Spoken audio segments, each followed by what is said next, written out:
Welcome to Convince Me. We are back less than almost 24 hours later. We are back with a very special Monday episode of the show to celebrate all the football gifts the NFL has given us for Christmas week. We've got a game tonight, games on Wednesday, game on Thursday. We're glad you're with us for the Power Hour, the only NFL pregame show with all the stuff you care about, none of the fluff you don't. I am Chad Millman.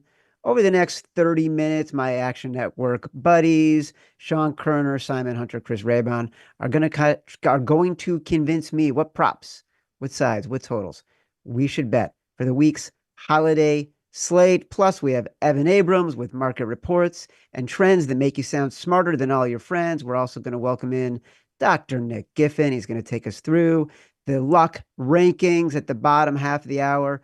Gilles, Gallant, Brian Matthews will preview the best touchdown props on the board in the touchdown show. Before we begin, reminder, like this video and subscribe to the Action Network YouTube page. Everything we discussed today, all the bets, all of the research, all of the data available in the award-winning Action Network app. Download it. We had games yesterday, so we've got an updated leaderboard. Raybon's cranking right now. Interesting day everybody had yesterday. Not a ton of W's on the board. Let's see if we can turn that around. We did get some drama with Koerner's Ufanga tackles prop for the Niners, getting it on basically the second to last play of the game, over the 5.5. He had given away 4.5. That cashed by halftime. If you were immortal and you got the 5.5 like me, you had to wait until almost the end of the game. Koerner, the cardiac kid. What are you going to give us? Yeah. Well, the official number, like you said, was an easy win. I've got an official prop for you tonight, Chad. Okay. So get on it early in case it moves. But I'm going with Jordan Love under 19.5 completions tonight. You can get it at -120 right now. And the Packers have been a very run-heavy team this year, especially, Josh Jacobs playing at a high level for them this season. Since Jordan Love returned to action in week 4, the Packers have the second lowest early down pass rate in neutral situations. Only the Eagles are lower than the Packers right now. So considering they're 14-point favorites tonight, are facing a Saints defense that ranks 30th in rush DVOA. I expect a very run-heavy and efficient run-heavy game plan here.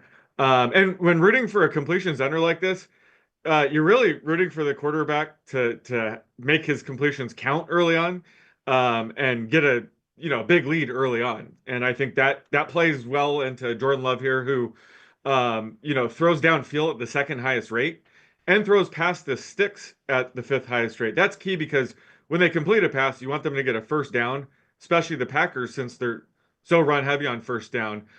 So he's less likely to be dinking and dunking and setting up, 3rd and 5, things like that. So he makes his completions count. Plus, the Packers are excellent after the catch. They're second in the league in yards after the catch per reception. And the Saints defense allows the most yards after the catch over expected in the entire league. So when they do make these catches, they're more likely to break long runs. That's excellent for this prop and why I'm projecting him a full completion lower at 18.5 with about a 60% chance he stays under 19.5 tonight. All right. I was hoping you'd say like I'm projecting him at 15. And so, we're getting massive value here. Simon, what's your bet?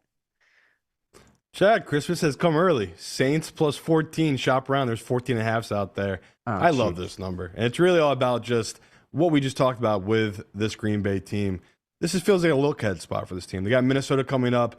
They're not worried about Spencer Rattler. This is going to be a game I feel like they're going to rely heavy on the run. It's going to be a low-scoring game that's going to be kept close. And this just feels like a really way too big number that's moved too much for this Saints team at this point. If it was lower, if it was 10, 11, that would make sense for the Green Bay to be catching this big of a number. Where Jordan Love, he's looked pretty good down the stretch here. He still has turnover problems, Chad. That's still been an issue this season. And that's why I think this number is going to be a lot closer. If you have 1 or 2 turnovers, we've always talked about when the number's this big. If you have 1 or 2 turnovers, especially in the second half, and the team can backdoor it, I like this number. So I don't care. No Derek Carr, no Olave, no Kamara. I love this backdoor opportunity for the Saints team on just a way too big of a number. And we've seen historically these numbers on Monday night.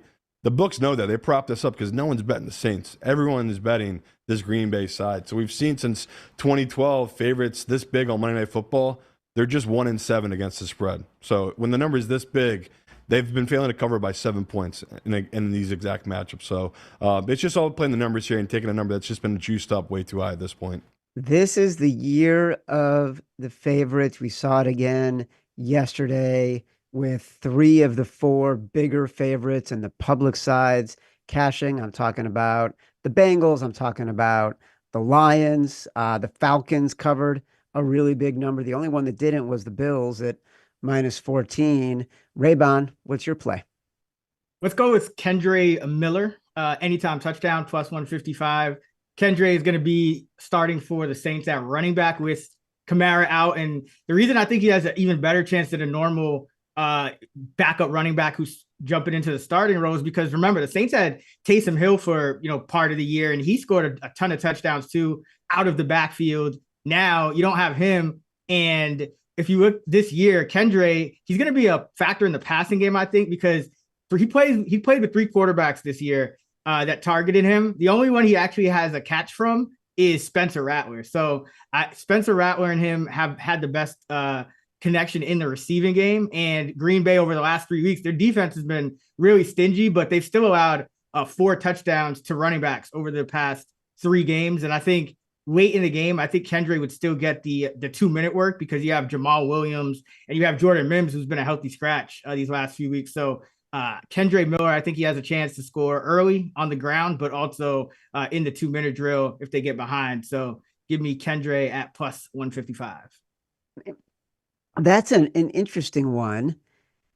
He's going to get so much attention from the Saints because they have nobody else to play at this point, which is also why it makes betting on the Saints at +14 a little bit scarier. I like the Jordan Love idea, but I'm going with the Saints as big dogs. Starting to see some trends. Other action experts liking that one as well. Yesterday afternoon games and into the evening, underdogs started to make a comeback. Maybe we've reached the bottom of the market in the favorites winning every single game. Give me the Saints as big road dogs.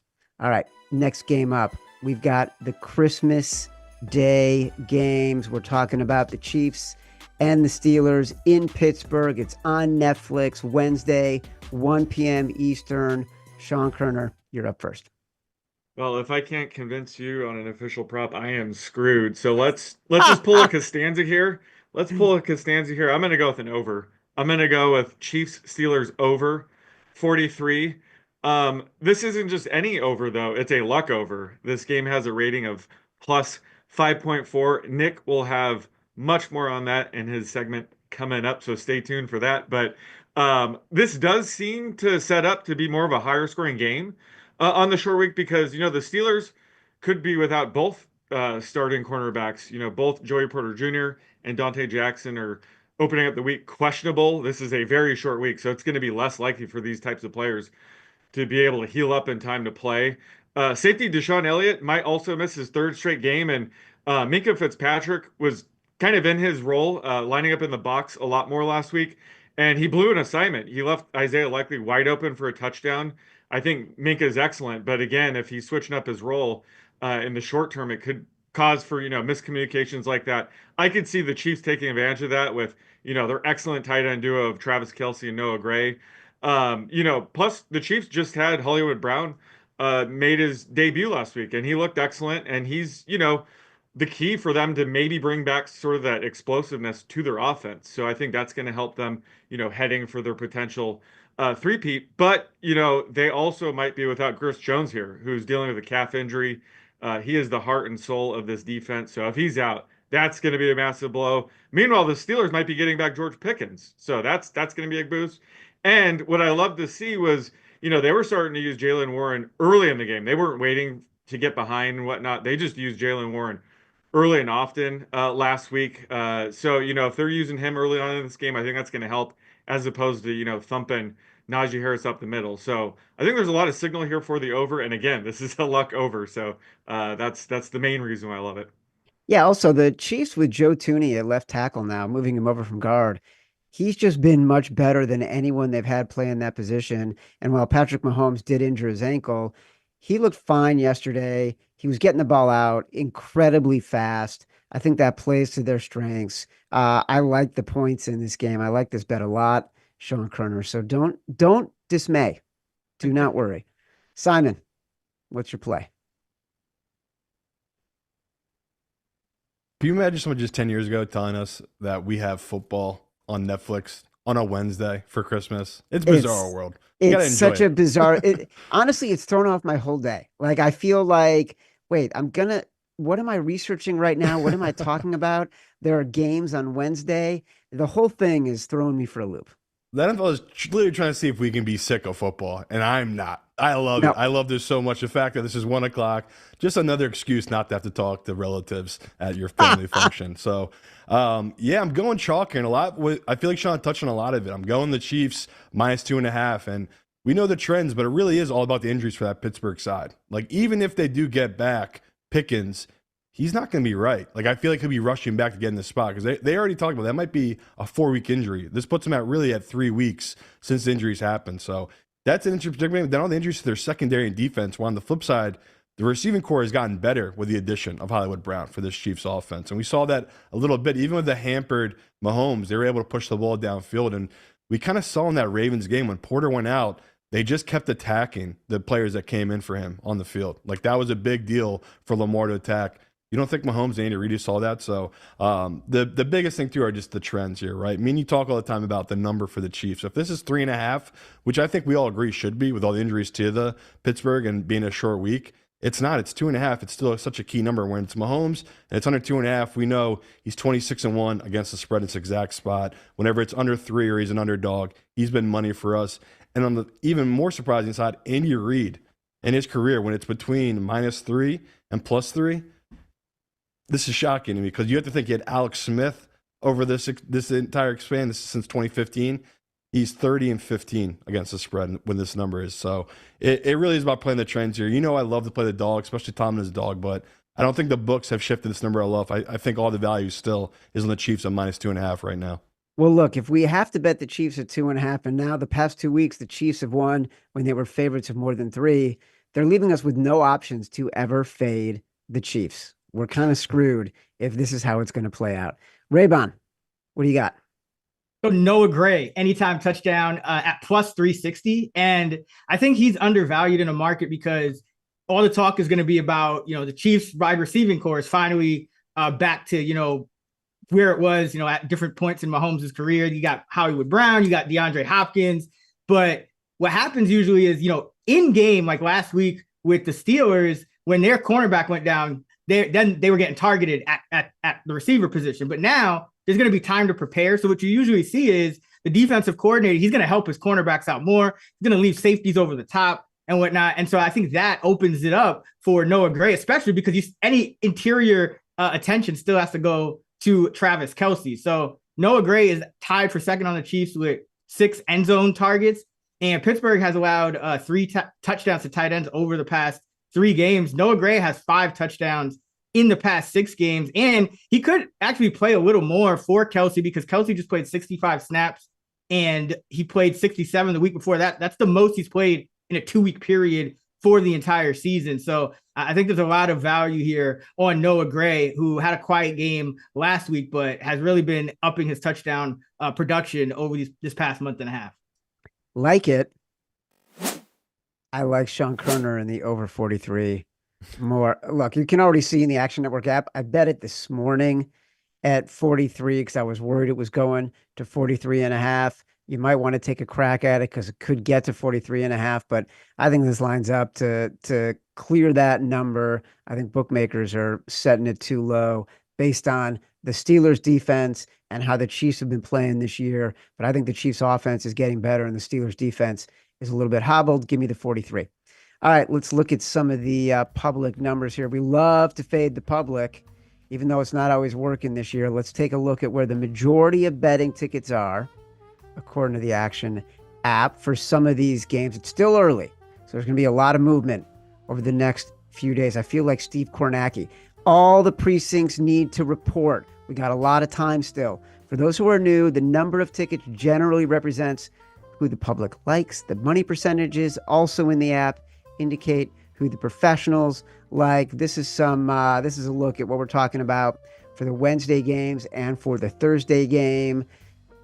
A majority of the tickets on the Steelers, huge majority of the money on Baltimore, majority of the tickets on Seattle in the Thursday game. But again, these are going to continue to move over the next 48 to 72 hours if we're talking about that Thursday game. All right, let's bring in Director of Research, Evan Abrams. It's going to make us all smarter, hopefully feel better about the bets we're making for this coming week. Evan, what do you got? Merry Christmas, happy holidays. Got to be in Evan, a festive mood. what was the best Christmas gift you've ever gotten? Oh, that one's easy. Every year I get lottery tickets. It's all about opportunity, Chad. It's all I'm looking for every Christmas. So lottery tickets to me, always the best gift, especially when you win, you share it with everyone who gave it to you. It's a fantastic, or betting tickets. I've done that before, like futures to all your relatives. That's great as well. Maybe I didn't get great presents as a kid, but A buddy of mine who's a screenwriter just got his manager a Minnesota Vikings to win the Super Bowl betting ticket. yeah, rely on Coach of the Year and Sam Darnold. Should go pretty well. All right, let's keep going here. We're going to go with favorites since you talked about that earlier. I kind of wanted to put some context there. So basically about opportunity here. Since week 5, as favorites did start a little slow in the season, since week 5, 131 and 44 straight up. That's favorites, 75%. So week 5 on, that would be the second best win percentage on the money line behind week 5 in 2005. Now that's going back to 1990. That's just straight up. But if you look against the spread since that week 5 part, 56% ATS, also highest since 2005. So you've talked about on the favorites, you talk about it here and convince me every week. Favorites are rolling and the numbers continue to show that. Okay, so quickly on Monday Night Football before I give you a Christmas angle, but spread is 14 in this game tonight. The last minus 14 or higher on Monday Night Football, 2020. Ben Roethlisberger, Ryan Finley closed at 14.5 on the road for Pittsburgh. Cincinnati actually upset Pittsburgh that day and won by 10. So we will see if Spencer Rattler has that in. And this is the biggest underdog for New Orleans in any game since 1999. So obviously a lot of receivers, Kamara out, quarterback out, lots kind of going into this. Now I'll leave you with this. So this week, the big conversation, especially with these Wednesday games, are teams having to play 3 games in 11 days. Now, that is going to be Pittsburgh, Kansas City, Houston, and Baltimore, and it's also late in the season. So I looked this up. In the wild card era, we haven't seen matchups of 3 games in 11 days teams before. So this is a first for that. But these teams that usually play these games are just 7 and 10 straight up, 6 and 11 against the spread, including dogs actually 0-6 straight up and ATS in this 3 games in 11-day stretch, especially at the end of it here. Now, the interesting part is the 5 teams that have had the 3 games in 11-day stretch and made the playoffs since 1990, none made the conference championship game, with 3 of 5 losing in their first playoff game. So it'll be interesting to see how that impacts these teams having to go through that stretch so late in the season. Yeah, look, we just talked about the Steelers and the Chiefs. Simon likes the Chiefs. I'm excited to get into the other games because that's going to be one that a lot of people are going to want to talk about. Thank you, Evan. You know what another great gift would be? Access to all of our experts' picks as soon as they happen. What about our pro prop projections powered by Sean, Koerner, and Chris Raybon? You get all that plus real-time bet and money percentages with Action Pro. Use code POWER20. Get $20 off the annual rate, POWER20, for $20 off. Okay, the other big game on Christmas. We got Houston. We got Baltimore in Houston. We got a total that's around 46.5 or 47. We got the Texans as home underdogs. Koerner, what's your bet? I'm going to go with the under 46.5 here. And to be honest, I think the best Christmas gift this year is the fact that Both these games are luck totals. This is a luck under of minus 7.1. Again, Nick's going to have more on that in his segment coming right up, I promise. But I like this one as well. This, especially with a handful of key injuries for each offense. Texans just lost wide receiver Tank Dell, sounds like an ACL tear, so he's out for the rest of the season. That was, a brutal injury, and they're already, without Stephon Diggs. Granted, they still have one of the best receivers in the game in Nico Collins, but it does make it easier to pay more attention to him without now, Dell in the lineup. Plus, Rijkaard Shaq Mason left the game with a knee injury. He's week to week, so it seems like he'll be out. And his backup, Kenyon Green, has really struggled this year, so that's a downgrade on the offensive line. And the Ravens, they lost Justice Hill, where clearly Derrick Henry is their running back, but he's been a nice compliment for them. Their main pass catching back, so he's unlikely to play with the concussion. Zay Flowers picked up a shoulder injury. Again, much less likely to play on the short week for some of these. And center Tyler Linderbaum missed practice with a back injury. He's been kind of missing practice here and there with that, so I don't know if that's a concern or a maintenance day. But if he's out, that's massive. Either way, just so many key injuries to monitor on offense, and this being a luck under means I like the under 46.5 here. Yeah, it's a tricky game to try to handicap because there's so many injuries. You mentioned Mason, you mentioned Tank Dell, Jimmy Ward, who was in for Jeff Petrie. Now he's out in the Texans backfield. It's a tough game, really tough game. Simon, what do you got? Yeah, that's why I was going to take Texas full game, but with, like you said, all those injuries, I just don't think they're able to last come the second half. The Ravens are the perfect team to wear teams down, so I'm cheating here a little bit, Chad, going with the Texans first half plus 3.5, and it's really about this number moving. It was literally three, the last 24 hours, and then kind of the injury news came out, and they moved up 3.5 just because all the money's just been pouring in on this Ravens team. But I don't think people realize this Houston team has been really good in the first half. I know they didn't cover last week against the Chiefs in that first half, but I really did think that came down to just bad luck. And in this spot, this is a nice bounce back for a team that is now 12-3 on the season against the spread in the first half. Like that's a pretty good number. It's just all about how prepared they are coming to these games, and the fact that this is a short week for both these teams. And the Ravens on the other side, they're on the road, so they might have had one day of practice, then a walkthrough, and now they're in Houston for this game. That's a quick turnaround after playing a really tough divisional game. So I definitely think this is a nice spot for this Texans team, especially early on, with the hook at 3.5.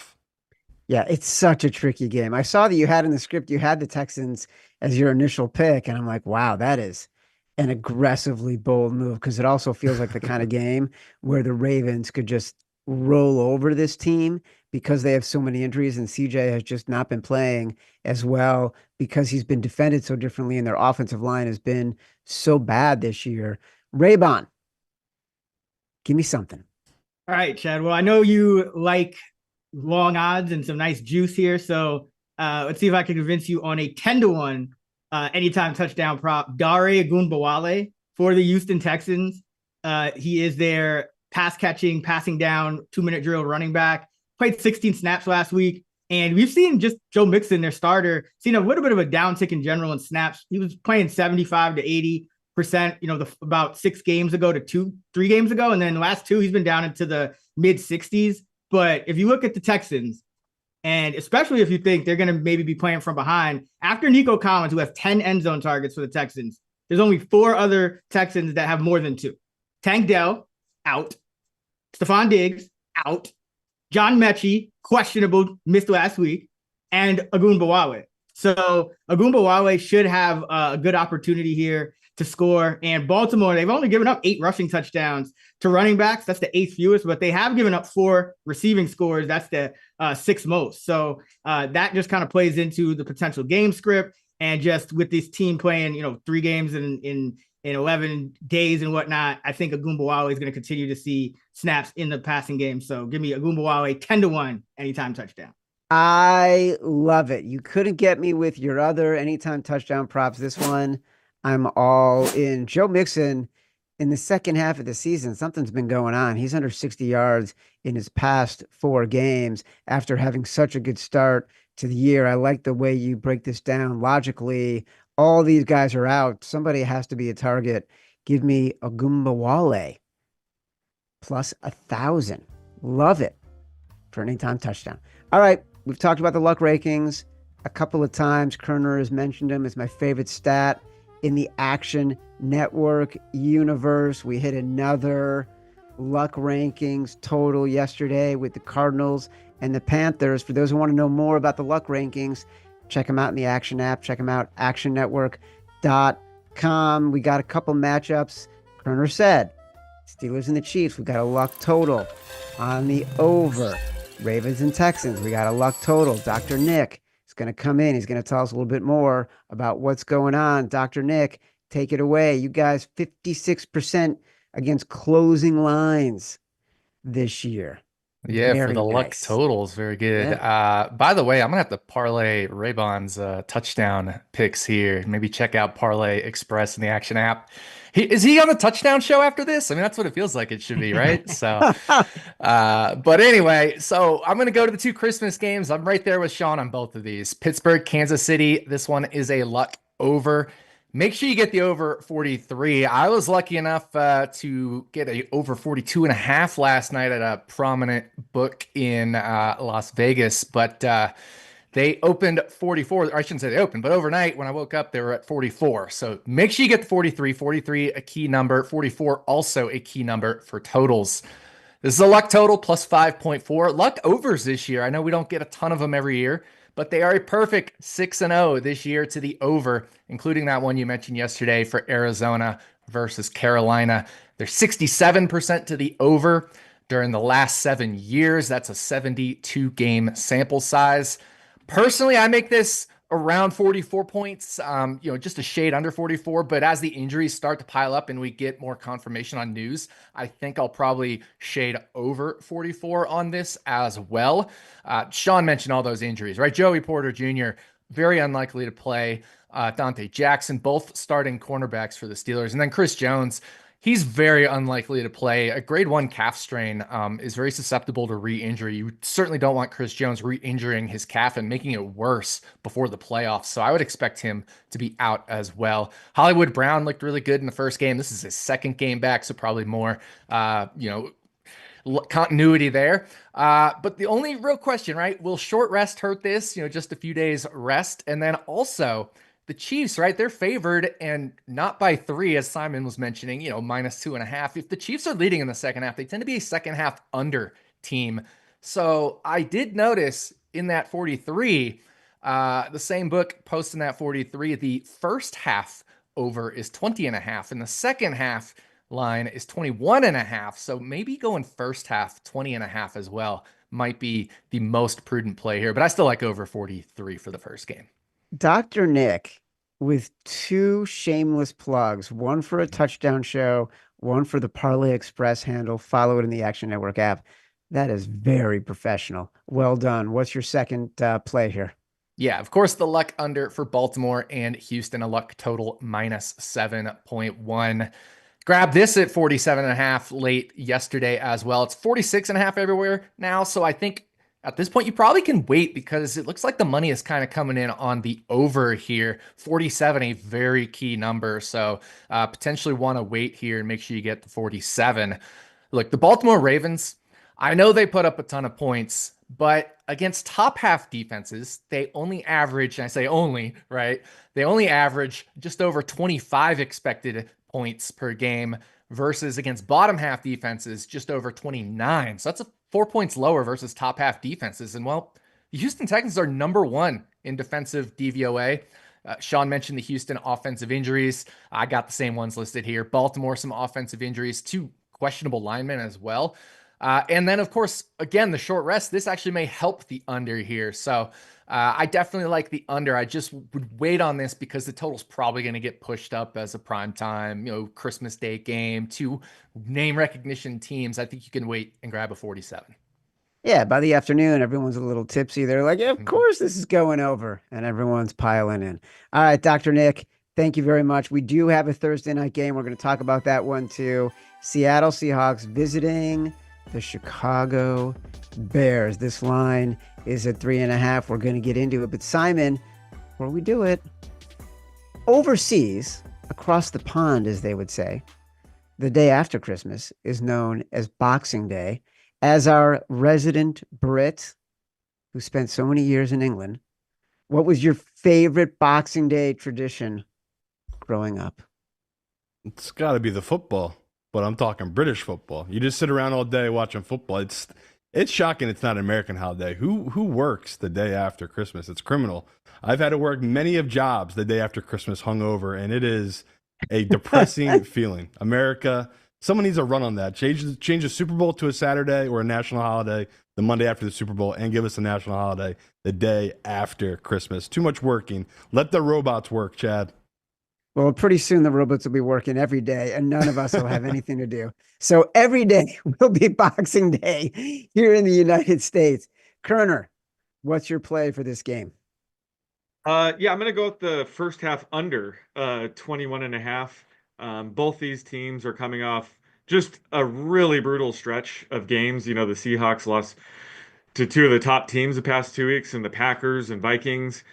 Bears are coming off an insane 6-game stretch where they faced the Lions and Vikings twice, the Packers and Niners. So it's going to be a bit of a relief for both these teams to finally not have to face a Super Bowl contender this week. So both teams I have expected to trail over a 10% less than their season rate here. And I found that teams in that sort of matchup tend to be a bit more run heavy and conservative, especially early on. So that's kind of why I like the first half under here.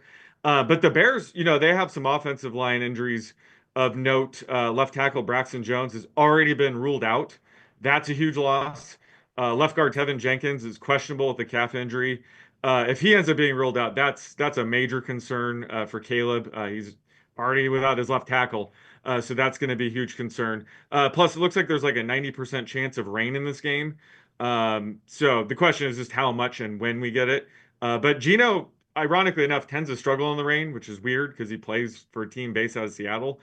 So I think that should drop his efficiency here. Plus, I think if anything, it would impact the scoring. Maybe the first half, maybe they realize, oh, the cleat size needs to be longer or shorter, and they make those adjustments at halftime. So typically you see those, you know, they kind of judge the field conditions in the first half. So one of the few reasons why I like the under in the first half here at 21.5. All right, Simon, continue the theme. Going as well with another first half play, going with Seattle in the first half. And this is really just about how bad this Bears team has looked these last couple of games, Chad. I know you've experienced as a fan, but since they've made a coaching change, they've scored 14 total points in the first half the last 3 games. All 14 came last week. So that just lets you know how things were going until last week, until they ran into a really banged up bad Lions defense. That's not Seattle here. Seattle's a pretty good defense. They obviously got tore up by Sam Darnold. I don't think even Caleb Williams can be held in the same sentence right now as Sam Darnold. They're just totally different worlds, these two offenses. And this is a nice bounce back spot for the Seattle team. It's all about the number as well. This is another first half where it's -2.5. That just sounds right to me. Even if Caleb Williams finds his rhythm somehow in the first half, I think Gino will find his as well. And the fact that this is under a field goal to me is just a ton of value to the Seattle team. I could easily see this be 3.5 by game time if money keeps coming in on this Seattle side. So I'm grabbing it now just as it's still -2.5. 2 first half plays, a lot of cowards on this show, or people who just want to go to bed really early because by Thursday night you have watched so much football, you'll need the break and just need to get to bed. Raybon, what do you got? All right. Well, Chad, I know you like, plus juice, and I know you like a whole game for your prop to hit instead of just a half. So let's go with Rome Odunze, anytime touchdown, plus 285. And if you look at the Seattle defense, they have been playing better, but their 18 touchdowns allowed to wide receivers is still the 4th most in the league. Tariq Woolen and the coaching staff are having some issues. So sometimes they're not even fielding their best group of corners because, there's been disciplinary things and whatnot. But if you look at Odunze, he's the guy that's really undervalued on this Bears offense. We've seen Keenan Allen start to produce a lot over these past few games, and DJ Moore has seen an uptick as well. But Rome Odunze actually leads the Bears in end zone targets at 16. That's 4 more than Keenan Allen, twice as many as DJ Moore. And not only that, his 16 end zone targets doesn't just lead the Chicago Bears. It is tied for the NFL lead with none other than Jamar Chase. Jamar Chase, a lot more touchdowns, better quarterback. But here is Odunze with Caleb Williams not playing horribly at the end of the day. I mean, he's put up some numbers, even if he gets them in the second half. So you might need the second half for this one, but plus 285, I think he's way undervalued for leading the league in end zone targets. Roma Dunze a couple weeks ago had a reception yards total of 41.5. He was at 39 for the entire second half, dropped a wide open, easy pitch and catch touchdown that would have put him way over that total from Caleb Williams. I like the idea that he's getting that many targets in the end zone. I did not know it was that high and he's equal to Ja'Marr Chase. That only bodes well. It just means that eventually he'll be as good as Ja'Marr Chase. I'm going with the under in the first half with Koerner on this one. This Bears team has been so unprepared since Thomas Brown became the head coach. And this game, these Thursday night games tend to play to the under anyways. I like an ugly, rainy, ill-prepared team on Thursday night against a Geno Smith who is still a little bit hobbled and was limping around against the Minnesota Vikings. So give me the under first half, Thursday night football. This has been that, by the way, you can parlay all this. Same game parlay. All three of those picks, about plus 1,500, plus 1,550. You can do that at FanDuel right now. This has been Convince Me, the holiday week edition. Merry Christmas to everybody. Thanks for watching. Stick around for the touchdown show. Thank you, Chad, and hello. Welcome to a special edition of the Touchdown Show. It's the Christmas eggnog, mistletoe, holiday extravaganza, whatever you want to call it. We are here to celebrate the holiday season with the Touchdown Show. I am Gilles Gallant with the Action Network, along with Brian Matthews, a.k.a. the BMAT. What we're going to do today, we're going to preview the Anytime Touchdown odds for 4 games coming up this week. Now, today it's Monday, so we're going to look at Monday Night Football between the Saints and Packers. That's still to wrap up Week 16. Then we're going to look at the Christmas Day games. We've got Ravens, Texans, Chiefs, Steelers, and on Thursday, Boxing Day, we'll take a look at Seahawks, Bears. Looking at the Anytime Touchdown odds for each game, we're going to figure out where that value is, give our best touchdown bets, maybe a few touchdown collabs. Of course, there's always going to be a nice little gift at the end there, a Christmas Day touchdown parlay. But let's look at Monday Night Football, BMAT, before we look at the Christmas Day games and put a bow on Week 16. So Monday Night Football, we've got Saints-Packers, total of 43.5. And I'm assuming a lot of those points are going to come from the Packers side because there is almost no starters for the Saints traveling to Green Bay for this game. So let's start at the top. You've got Josh Jacobs, minus 275 to score a touchdown, probably one of the biggest favorites of the week. Then you've got Kendre Miller, plus 170. Then you start to see the Packers receivers, Jaden Reed, Christian Watson, Romeo Doubs, all between plus 200, plus 220. Tucker Kraft at plus 250. Then you start to see those wide receiver threes, Jordan Love, Marcus Valdes-Scantling, Jamal Williams, and maybe in a little bit of a revenge spot as well. So, BMAT, looking at the touchdown odds in this game, obviously Josh Jacobs, I think this is setting up to be a huge Josh Jacobs game. Yeah. But at minus 275, I don't think there's really much value to bet on him either for an anytime touchdown or even really for a parlay leg at this point, just because of the injury risk when it comes to running backs. But I think that there is value on a guy on the Packers side. And on the Packers side right now, I like Tucker Kraft. I think we should collab on him for an anytime touchdown bet. He's around plus 250 right now. Tucker Kraft, BMAT, 7 touchdowns this year, leads the team with 13 red zone targets. I think we did have a bet on him against the Seahawks, but he did have a bit of a quiet game last week. Yep. But I love this matchup for him because Saints play a lot of man coverage. They're 25th in defensive DVOA versus tight ends. I also think from a choice standpoint, I just mentioned about how Jaden Reed, Christian Watson, and Romeo Doubs, all between the odds about plus 200 to plus 220. I find that to be a little bit, that lends itself to uncertainty. And I find it difficult to be able to pick between the three. It can actually be kind of frustrating because you pick Christian Watson, and then Romeo Doubs goes off, or you take Romeo Doubs, and then Jaden Reed has 2 touchdowns in the first half. So I feel like we should take Tucker Kraft here because there's no real competition at the position. Take the stress out of it. But I will just mention Luke Musgrave did get activated today. he was on a practice cap anyway with the snaps that he was running. I don't imagine he's going to play more than 30% of snaps. So I still think Tucker Kraft is the guy that we want for an anytime touchdown in this game. What do you think about Tucker Kraft? Yeah, it's a no-brainer. We went, pardon me, we went through the reasons last week as to why, you like Tucker Kraft and you're, all right, he's got 6 touchdowns in his last 7 games. You go, okay, wait, he's the guy. Like they drafted Luke Musgrave for that reason, to be the tight end of the future. And it's, even though, yes, Luke Musgrave has been out, I mean, Tucker Kraft has been fantastic. He's proven to be Jordan Love's security blanket. So, and when you get a quarterback who can sling it, who's talented, you go, all right, who does he like near the end zone? And yes, you're right, the receivers, it's football socialism. It's like, all right, I don't know who's getting the ball, this week. So Tucker Kraft is the one guy that keeps getting the ball every week, or at least keeps getting some looks. So yeah, Tucker Kraft, definitely a collab here. Well, I think it's funny too. You said they drafted Luke Musgrave to be like the tight end of the future. Well, Tucker Kraft is the tight end of now. Like right now, he's the one. And historically, Green Bay tight ends not really been a huge success for touchdowns, especially with Aaron Rodgers at quarterback. Robert Tonyan was never really there when we needed him, kind of thing. Jermichael Finley. Yeah, exactly. I mean, he suffered a bad injury, but at the same time, there was a little bit more hype with those guys, and they just never really panned out. I think Tucker Kraft is in for a big game against the Saints defense. On the Saints side, though, I really like Spencer Rattler to run for a touchdown.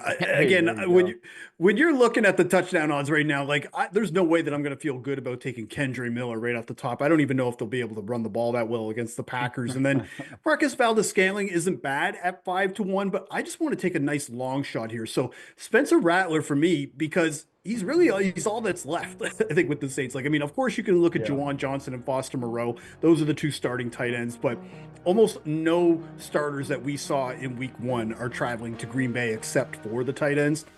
And at least Rattler showed in his 2 starts, he does have some scrambling ability. We did see that even in college, and to me, what I'm looking as well at the Action Pro projections for anytime touchdowns, Spencer Rattler is one of the biggest edges on the board right now. And, Jake Haener, when we saw him in the game, I mean, he looked, to not use a pun here, but he looked rattled, so, I can't imagine that they're going to want to put him out there in primetime against this Packers team. So Spencer Rattler for me at 10-1, I'm going to put a quarter unit on that. What do you think about the Saints side for an anytime touchdown score, B-Matt? Yeah, so there were 2 schools of thought here. I really, really wanted to go with Jamal Williams. And I feel like if they get near the goal line, they're going to have to get him a look. And he's also one of the funniest players in the entire NFL. But I have to go Foster Moreau here. And it was between Juwan Johnson and Foster Moreau. I just look at Foster Moreau and I go, I'm getting plus 750.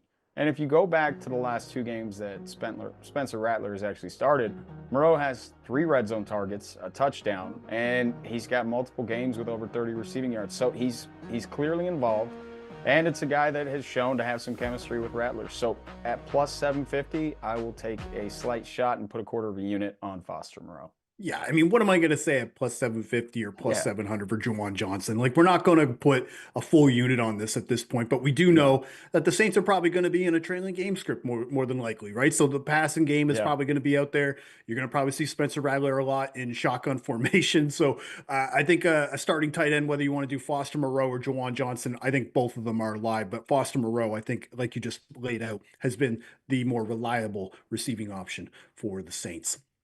So those are the bets that we're going to be doing for Packers Saints. We're going to be collabing on Tucker Kraft at plus 250. I'm going to take a long shot on Spencer Rattler. He's going to take a long shot on Foster Moreau.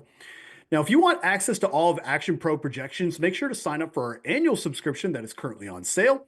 Access includes exclusive player prop picks from Sean Koerner, other members of the Action Analytics team.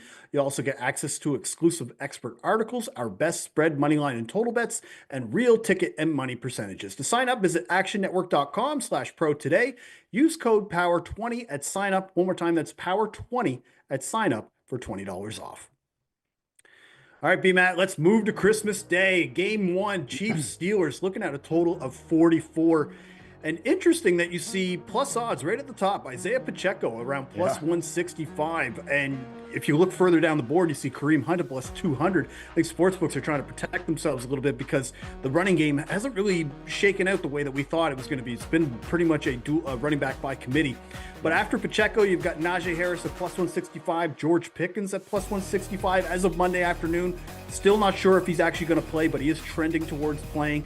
Then you've got Travis Kelce plus 175, Xavier Worthy at plus 260, followed by DeAndre Hopkins 280. And then you've got Jalen Warren, Calvin Austin, and Pat Freiermuth to round out that top 10. B-Matt, I think you should just tell us, we're going to collab on these bets because out of all the games that we looked at for this week and we texted each other immediately, these were the two guys that were just consensus. We didn't even talk about it before. And it was like, these are the two guys that we want. Tell us, what are the two bets that we're collabing on for this game? Yeah, so to set the scene, like last night when we knew the odds were going to be coming out at some point, and so I think we both were kind of, refreshing. I ended up sending you a text, with my 4 favorite, and both from this game were the same. So we thought, let's not overthink it, let's just go with it. So we're going to go DeAndre Hopkins anytime touchdown at plus 280, and Pat Freiermuth anytime touchdown at plus 290. And so look, with DeAndre Hopkins, last week was the week of Marquise Brown, Marquise Brown, and then we had a lot of Xavier Worthy. And so I look at this matchup, though, a lot of man coverage. DeAndre Hopkins is the Chiefs' best receiver against man coverage. I also look at the fact that DeAndre Hopkins hasn't been with the team very long, but when you look at who leads the team in red zone targets, it's DeAndre Hopkins. Also has 8 of them inside the 10-yard line. So look, that's just a high volume in an offense that has Patrick Mahomes at quarterback. So it's something that I can get behind very easily. And well, with Hopkins, like the one that you kind of just alluded to that about the man coverage, like Steelers play a lot of it. It's like the 6th highest rate in the NFL. And Joey Porter Jr. might miss this game. He ended up leaving last game with a knee injury of some sort, but I don't know if he's going to play this week. And that's only going to help Hopkins, who has like a 25% target share, leads the team in yards per route run. But yeah, so I think Hopkins at plus 280, that's a very solid look. If you wanted to take Xavier Worthy at plus 260, I can't really argue with you because the red zone looks and the volume alone are staggering. But I think Hopkins, as far as matchup, is the best option right now for the Chiefs. Tell us a little bit more about why you liked Muth as well, because I have a couple reasons, but I wanted to hear yours. Yeah, I'll go quick. I think I just, took up a lot of air in the room with my explanation on that first one. So I'll let you kind of take it home here. But look, I just think when you look at Freiermuth, I mean, we've talked about this and we played tight ends against the Chiefs this year. I mean, this is not a weakness, but this is one of the areas that you can attack them is the slot and the tight end. So I look and you go, okay, Freiermuth has scored 3 touchdowns in the last 4 games. He had a streak of 3 in a row prior to last week. I still don't think George Pickens plays, and that's not based on me being a medical expert. It's just based on the fact that it's a short week. He wasn't able to be ready for this last one, and I don't know that he's out practicing today. So I still think even if he does play, I think, I like it. And anytime you get near the goal line, Russ has always liked going to tight ends, and now he's got his go-to tight end near the goal line in Pittsburgh. Yeah, I'm going to be optimistic and think that he plays, and part of the reason why he didn't play like last week against Baltimore was to hold him out for this game. Again, that's me looking at it from a glass half full mindset. Now you're making me sound like a pessimist, huh? Well, that's okay. We got to balance each other out here. So, but Muth, let's talk about him a little bit more because you brought up a good point about that Chiefs defense because they're top 10 in defensive DVOA for pass defense, but 19th against tight ends, and they're bottom 5 in targets, catches, and yards to the position. 6 touchdowns allowed. Dalton Schultz, for example, scored on them last week. Really, what we're doing with Muth is we're just praying that we don't get vultured by somebody like Michael Pruitt or Cordero Patterson. Like that was such a joke last week. He played 5 snaps against the Ravens and scored a touchdown in that game. Very improbable touchdown Cordero? too. Yeah. Oh my gosh. So. DeAndre Hopkins at plus 280, Pat Freiermuth at plus 290. Those are the 2 bets that we're going to be collabing on for Steelers Chiefs. Now, let's move now to the second game of Christmas Day. That is Ravens Texans. Ravens Texans, we're looking at a total about 46.5. Right at the top of the odds for touchdowns, you've got Derrick Henry at -160, followed by Joe Mixon at -130. So sportsbooks are kind of indicating that they think this is going to be very much a run first approach game, which makes sense because the Ravens, they do lead the NFL in rush attempts per game. But right after them, Nico Collins, somebody that we were on last week at +170 against the Chiefs, another man coverage unit that he is facing all the way down to +125 now, probably because of that brutal Tank Dell injury that I don't really ever want to watch again. But at the same time, that is kind of why we're seeing those odds now for Nico around +125. I think the biggest surprise out of the top 10, Rashad Bateman all the way down to +125, one of the deep threats for the Ravens. Then you're starting to see Zay Flowers, Mark Andrews, Lamar Jackson, Isaiah Likely, and I just mentioned him, Dalton Schultz, rounded out the top 10. Robert Woods at +500, who will likely elevate his status, him and Xavier Hutchinson, with Tank Dell being out. But in this game, BMAT, on the Ravens side, I'm going to go with Lamar Jackson here, around +240. Love it. I like Lamar to score in this game. Now, he's only got 3 touchdowns this year. I think in this matchup, he's going to have to run a little bit more because this Texans run defense, especially their defensive line, really set up to slow down running backs. I think they could slow Derrick Henry down a little bit just so that way they don't allow those big, long runs. And I think that what that's going to happen is that's going to make Lamar maybe have to scramble, especially on 3rd down or 3rd and distance. And opposing quarterbacks are averaging just around 6 yards per carry. That's around top 10 in the NFL allowed. And last week, not that I want to get too married to what we just saw, but Patrick Mahomes ran for a touchdown on a bum ankle on that defense. And it was so improbable, the first touchdown of the game. Your guy Kenny, I remember he had it as well.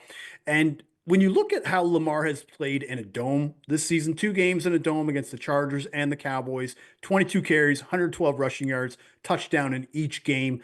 I think Lamar Jackson is a solid look here to score, especially in a game where we don't have to deal with the elements. It's going to be in Houston. So Lamar Jackson is who I like on the Ravens to score. Who do you like to score for the Baltimore Ravens in this game? Yeah, I like Lamar Jackson. I also feel like you're leaving out one important factor. Remember, his mom and agent had specifically said 2 games ago that he needs to start running more. So something to watch out for moving forward. So love the Mom pick. speak. I'm gonna go Mark Andrews anytime touchdown at +185, and I'm going right back to the well here. I mean, this guy now 4 touchdowns in the last 4 games. All he's doing is kind of, it's like, I guess at the beginning of the year we were all kind of waiting, like, when does Mark Andrews go back, revert to form, or will he?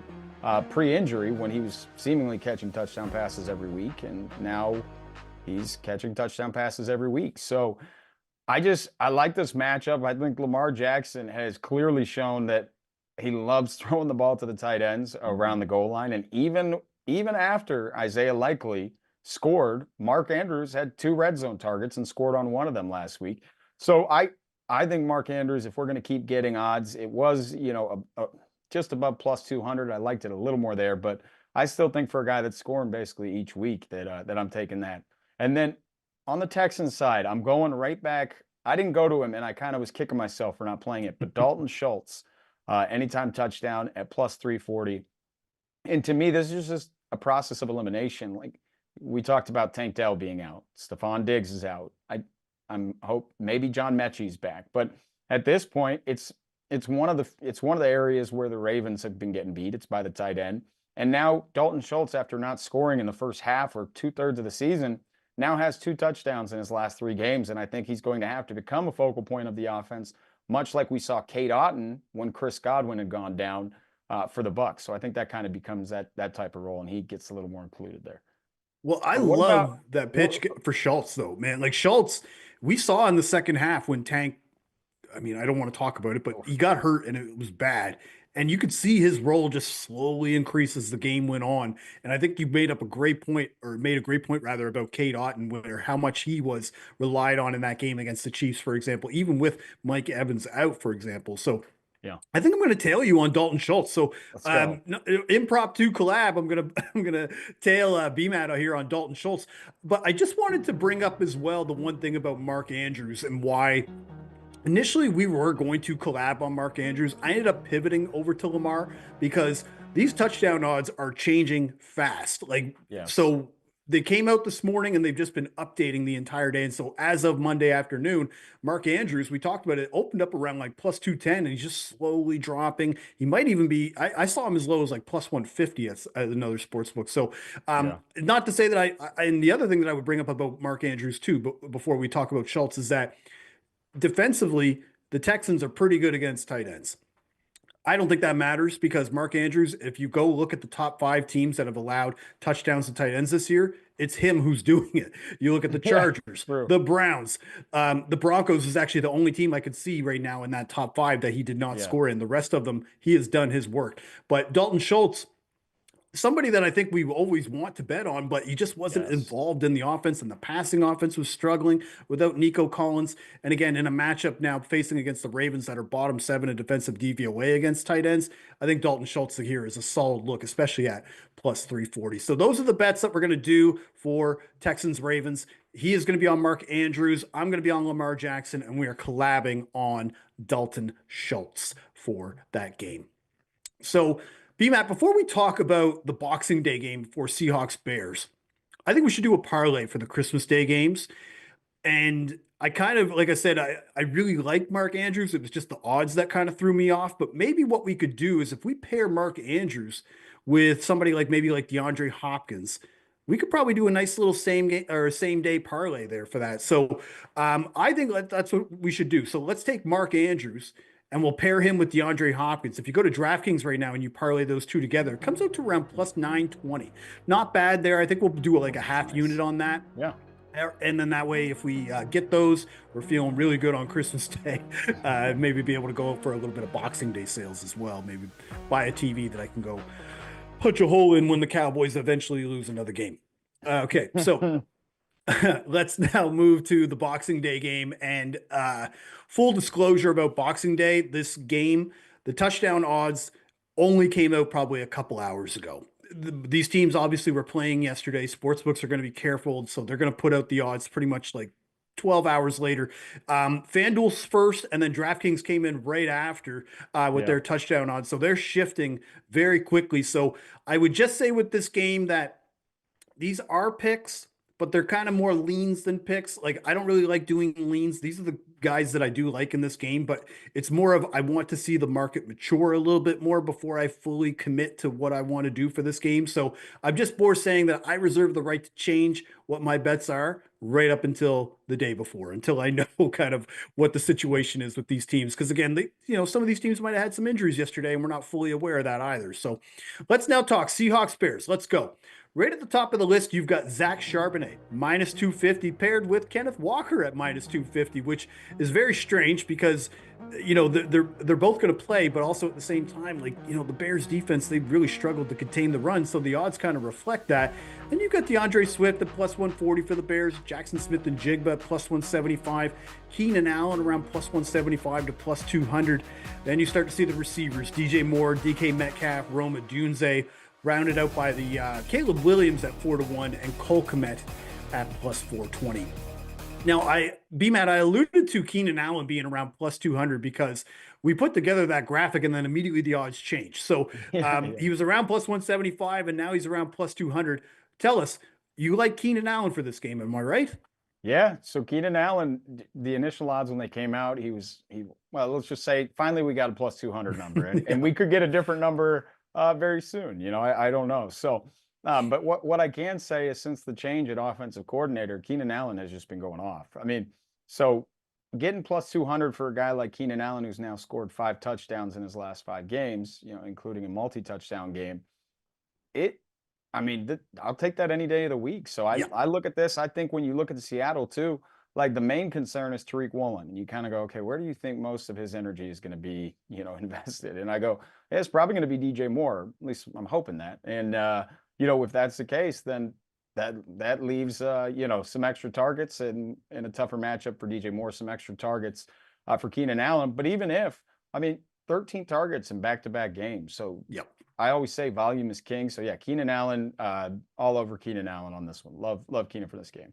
Yeah, Keenan Allen, again, once you get over plus 220 around there, that's when kind of the value starts to kick in. Like, I don't really want to bet any Bears receiver below plus 200 right now, especially with the way that the offense has been going. Obviously, the volume is nice, just the efficiency has been horrible like with some of the things like I mean, you were on DJ Moore for 2 touchdowns, and then they're coming in with garbage time with Cole Kmet, and then Keenan caught one, and it was just a brutal mess to watch that Bears offense last week. But so there is a Bear that I do like in this game, but it's more about the matchup on defense, and that's Rome Odunze. He's around plus 285. Part of the reason why I like Rome, and part of the reason why I like Keenan too, but Rome as well. Seahawks have allowed 18 touchdowns to wide receivers this year, and they've allowed 6 to wide receivers just in the last 3 games. We just watched Justin Jefferson score 2 touchdowns on them, and Jordan Addison. They're 23rd in defensive DVOA versus the deep ball. So part of why I like Rome Odunze in this spot is from a volume standpoint, he's not scoring as many touchdowns as Keenan Allen, but he does have more red zone targets than him. 10 red zone targets over the last 5 games. That's more than Keenan or DJ Moore. And the Seahawks are 23rd in defensive DVOA versus the deep ball. So Odunze kind of plays that deep ball role, both against man and zone coverage, leads the team in ADOT. So Rome Odunze is kind of where I'm looking right now based on a initial odds being released. But on the Seahawks side, it's a rough sled. If you're not betting Jackson Smith and Jigba, you're probably not feeling good. So I ended up, B-Matt, you'll laugh at this one. You could probably have to hold your nose. I took Tyler Lockett for an anytime touchdown at 5-1. Let's go. And I'm doing it because, again, much like the Seahawks, the Bears, very good at stopping the short pass. That's actually probably their biggest strength right now is the short passing game. They pretty much eliminate it. But the long ball, they kind of been getting beat by that. And to my surprise, I thought it would have been DK Metcalf. Actually, no, it's Tyler Lockett actually leads the team for all Seahawks wide receivers in ADOT. So, and he's still playing the 3rd most snaps. He's obviously not going to play 90% of snaps the way that DK Metcalf and JSN play, but he has done a little bit better against zone coverage than man coverage. And the Bears, they play zone at a top 7 rate. I also think Jalen Johnson, because he mainly matches up on the outside, that's where DK Metcalf mainly lines up. I think those two are going to be going head to head. And you look at the way Tim Patrick last week, he couldn't do anything. He finished with 0 catches matching up with Jalen Johnson last week. So that's why I like Tyler Lockett. I would say I reserve the right to change the pick by the time we get to game day because I may talk myself off of this, but Tyler Lockett at 5-1, I think is solid here for a little half unit play. So Odunze and Tyler Lockett is who I'm looking at. Did you end up going with JSN? Yeah, I mean, hey, look, I'm choosing to feel good about myself, right? I just said that the only way to do that is basically betting on JSN.